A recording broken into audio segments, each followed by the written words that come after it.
అందం ఆడవారికైనా మగవారికైనా సహజమే. అయితే మగవారి అందాన్ని రెట్టింపు చేసేవి గడ్డం మీసాలే. అందుకే నీట్ గా షేవ్ చేసుకునే రోజులు పోయాయి. చాలా మంది జెంట్స్ కు మంచి మాస్ లుక్ లో కనిపించాలని ఉన్నా గడ్డం అంతగా త్వరగా రాదు. అలాంటి వాళ్ళ కోసం కొన్ని టిప్స్ పాటిస్తే మంచిదని అంటున్నారు. అవేమిటో ఇప్పుడు చూద్దాం. వాటిలో మొదటిది, కొబ్బరి నూనెతో మసాజ్ చేయడం వలన రక్త ప్రసరణ మెరుగుపడి గడ్డం పెరిగే అవకాశం ఉందట.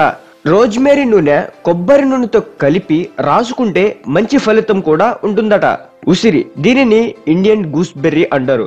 దీనివల్ల కూడా గడ్డం పెరుగుతుందట. కొన్ని ఆవాల ఆకులను దంచి పేస్ట్ లా చేసుకోండి. దాన్ని ఉసిరి నూనెతో కలిపి రాసుకోండి. 20 నిమిషాల పాటు ఉంచి చల్లని నీటితో కడిగివేయండి. దీనివల్ల కూడా ఉపయోగాలు ఉంటాయట. 2 చెంచాల నిమ్మరసానికి 1 చెంచా దంచిన దాల్చిన చెక్క పొడిని కలపండి. ఈ మిశ్రమాన్ని పూసుకొని 20 నిమిషాల పాటు అలాగే ఉంచి నీటితో కడిగివేయండి. దీనివల్ల కూడా ఉపయోగం ఉంటుందని చెప్తున్నారు. యూకలిప్టస్ నూనెను ఆలివ్ లేదా నువ్వుల నూనెతో కలపండి. ఆ మిశ్రమంతో మసాజ్ చేసుకోండి. ఇలా చేసిన తర్వాత కనీసం 20 నిమిషాల పాటు వదిలేసి చల్లని నీటితో కడిగివేయండి.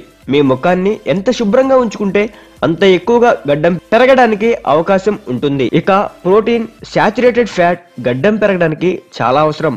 ఆరోగ్యకరమైన ప్రోటీన్లను చేపల నుంచి పొందవచ్చు. శాచురేటెడ్ ఫ్యాట్ గుడ్లు, మాంసం త్వర కూడా లభిస్తుంది. అలాగే విటమిన్ ఏ, సి, ఈలను రెగ్యులర్ గా తీసుకోవాలి. ఇవి రక్త ప్రసరణను మెరుగుపరిచి గడ్డం బాగా పెరుగుతుంది. గడ్డం పెరగాలన్నా అందంగా ఉండాలన్నా ఈ విధంగా చేస్తే సరిపోతుంది. ఫ్రెండ్స్, వీడియో నచ్చితే లైక్ చేయండి, కామెంట్ చేయండి, అదే విధంగా షేర్ చేయండి. ఇటువంటి మరిన్ని ఇంట్రెస్టింగ్ అప్డేట్స్ కోసం సబ్స్క్రైబ్ చేయండి trend setter. Thanks for watching.